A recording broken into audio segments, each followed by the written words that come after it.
What's up, you guys? Claudio back again with another review, and this time we have Guardians of the Galaxy Volume 2. Now, I really loved the first movie, I just gotta get that out of the way. Character development, plot-wise, it was good. The pacing was nice, everything was really good. I really loved the first movie, and we all know that the story basically is how the Guardians meet, you know, take it from there. Now, this movie is more about over how they become a family more than just a group of thugs, and shows how they strengthen their bonds. Basically, that's kind of what this movie is about. If I'm being honest, James Gunn directing. Again, we see Chris Pratt obviously as Star-Lord. Or Peter Quill, whatever you prefer. So is Aldana as Gamora. We have Dave Bautista as Drax. Michael Rooker as Yondu.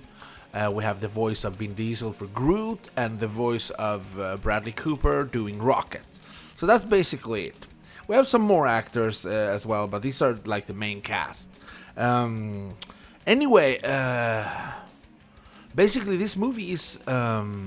the team is working like, if I understood it correctly, it's like heroes for hire kind of thing. They take on assignments from different people, I guess, and they carry on with the assignment, you know. They're hired by these gold people, also known as the sovereigns, to do a job, and that doesn't go too well. Some things happen here and there, and one thing leads to another. They're being chased, and in the middle of that, we run into Peter Quill's dad, played by Kurt Russell. And we also meet Mantis. Now, that's not a secret, because we've seen that in the trailer. I was super confused when I saw that trailer the first time. Remember, I really loved the trailer, but I was kind of like, they're letting us know this now? You know, I thought that would be more of a big surprise, but no. As I said, I'm not gonna spoil anything, at least not now in the beginning. I might do a little section at the end of this video where I spoil. So everything I'm saying now is totally safe. You've seen it in the trailer, and if you haven't seen the trailers, then that's too bad. But it's out there anyway. I'm not spoiling anything. Anyway, basically, yeah, we meet Kurt Russell and Mantis. Things happen here and there. The team split up for a little bit. At this point, they have different business to take care of. Peter is very eager to know where he's from originally. Finally, he met his father after 20-something years. He wanna know. He wants to. He has a lot of questions, and his dad, aka Ego, he has some answers and some requests as well, I would say. So it's a back and forward there. Peter doesn't really trust him at first, and then maybe he kind of does. And everything play out in a very interesting way. But before that happens, the team split up, as I mentioned. And the Ravagers show up. You know, Yondu and those guys.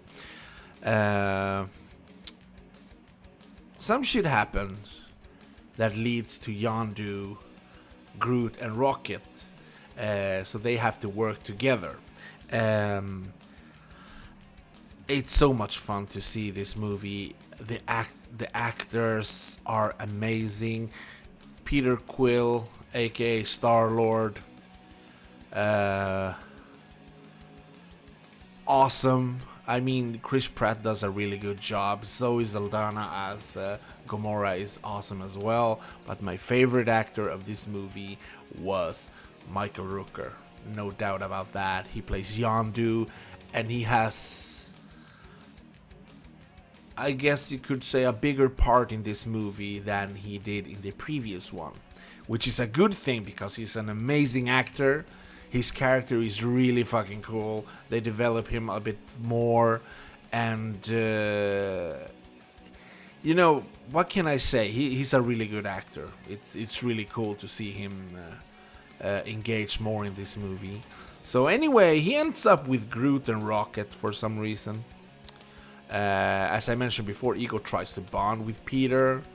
And Mantis, who is pretty socially awkward, ends up with Drax for some reason. And he's like the worst possible candidate for her to end up with, because she's really socially awkward. She only hangs out with Ego and is very unsure. And Drax is the way he is. He's very straightforward. He speaks his mind without any regard of what that may, how that may, how people would feel. He's very direct, more in this movie than he was in the previous one, if you can even compare. I mean, it's and that leads to a lot of fun because she's really innocent, Mantis, and Drax is the same way. In a way, he's very innocent as well. It's a lot of fun. I can only say that it's a lot of fun. They went hard with the comedy in this movie, more than the first one. I thought that they were more. I think that they wanted to please the crowd. They knew what they did good in the first movie, but they amped that, the good part. So at some times, I was like, some jokes were running for a bit, I was like, all right, tone it down with the jokes, get on with the fucking movie. At one point, I was like, what the hell? But it was totally worth it. It's very good, very. Most of the jokes landed, I thought anyway. Back to the movie. Bunch of things happened. The team are back together again with some additions here and there, and it's like the third act begins, and there's this issue that has to be dealt with. I mean, the characters in this movie are so charming as always. The same colorful surroundings, and I would say more of psychedelic touch that the first movie had are in this one as well. But they are also amped. Everything is like, I watched it in 3D. I was like this, whoa, all the time.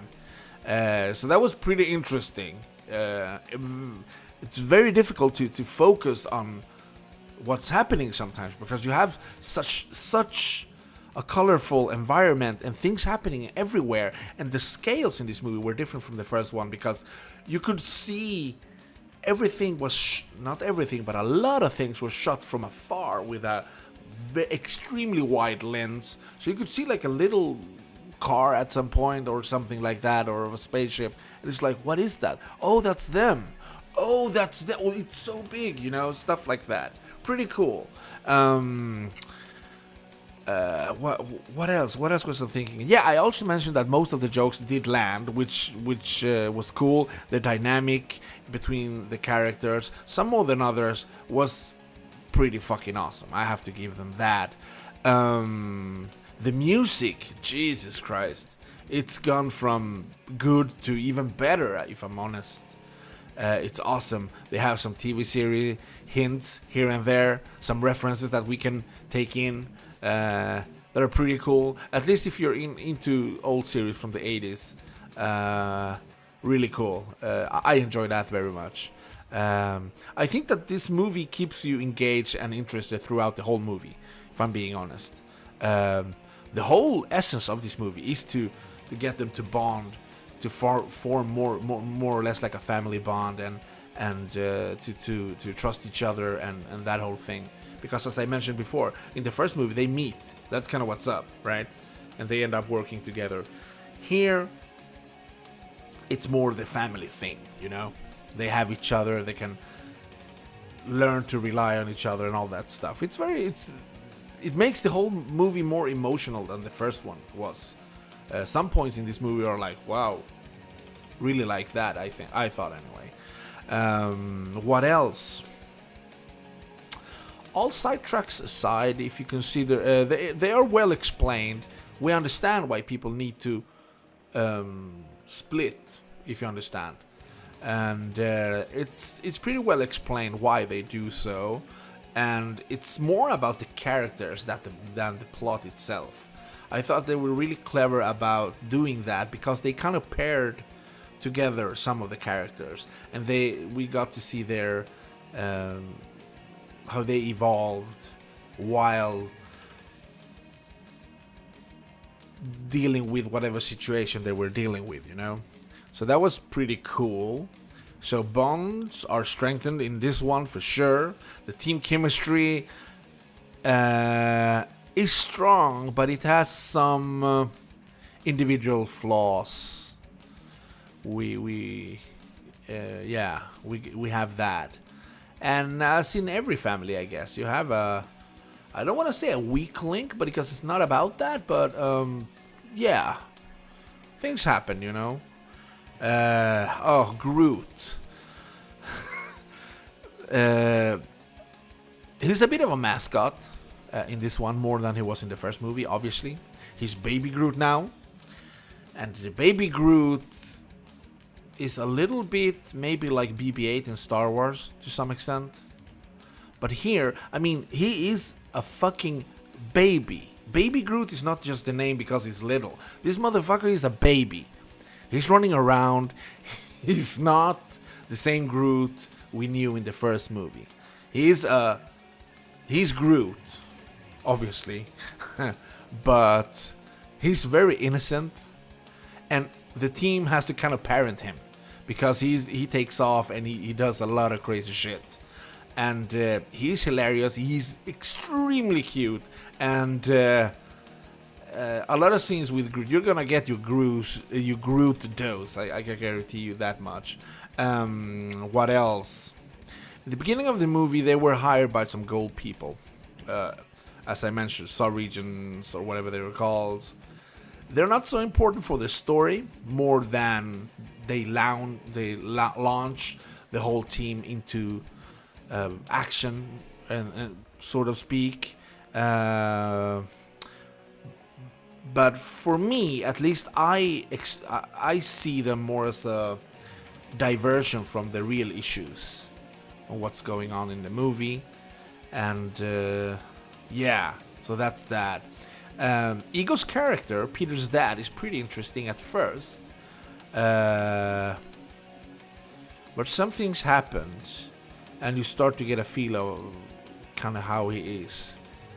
At the same time, Peter gets to know him, and he starts to understand how he works and everything, and things shift a little bit. Yondu's character is the one with the most growth, I thought. He really did a good one in this movie. I gotta say, he's really cool. He do a lot of great stuff. And he is a very important part in Peter's life. More important than we would think in the beginning, or at least in the last movie. In this movie, he really shows his true color, and he is fucking amazing. I really have to give him that. The acting, the role, how everything was scripted around him, and the things he did and in this movie are fucking so cool. So I really I don't want to compare Ego's character with Yondu's, but they both have like a parental kind of thing in Peter's life, you know, even though Yondu kind of kidnapped him. We learn a lot of things in this movie. Let's just leave it at that. The pacing is a bit off in the midsection of this movie. Some jokes, they take them a bit too far, actually. Even though most of them land, some of them are taken too far, and that kind of messes the thing up. Let's get back to the movie. What the fuck is going on? I mentioned that earlier. But yeah, the whole thing when they go on the separate adventures, so to speak, that kind of messes up with the pacing a little tiny bit. I like how they kind of paired up the characters, as I mentioned before. Drax and Mantis, well, obviously Peter and Gamora, Rocket and Groot, and then add Nebula to the formula. She's in this one as well, and so is Yondu. Nebula's character, I haven't spoken about her. She was given more screen time in this movie than the first one. You get a greater understanding for her character. You kind of get why she is the way she is. Nebula and Gamora have this really good scene, and we kind of understand Thanos a little bit in this one. Even though Thanos isn't in this movie, you kind of understand what kind of guy he is. So, yeah. Anyway, everything leads up to the climax, obviously, in the at the end of the third act, obviously, and it's very emotional at times, you know. I recall even Drax having a scene where you're like, wow, where he really shines, and not only as Drax but as Dave Bautista as the actor. To be honest, I was like, whoa, dude, really nailed a couple of scenes, you know, were really cool. Also, don't leave your seats. This movie has like 4 or 5 post-credit scenes, so don't leave your seats. Just sit tight and expect some cool things, as I said, as post-credit scenes. I don't want to go into more about this movie. I don't feel that I need to maybe do a spoiler section. I don't see the need to do it now, to be honest. If people want to have a conversation, we can do that, and maybe I can do a spoiler video later on. But this is I thought about it during this review and giving you my thoughts on this movie, that it's not necessary. I recommend this movie. I really love it. I don't want to compare it to the first movie, even though you do automatically. This is a great movie. This is a really good movie. May not be as good as the first one, but it's not far after. It's not far behind. All right. So guys, thank you for watching. Let me know your comments down below what you thought about this. And yeah, man, hopefully I'll see you guys in the next video.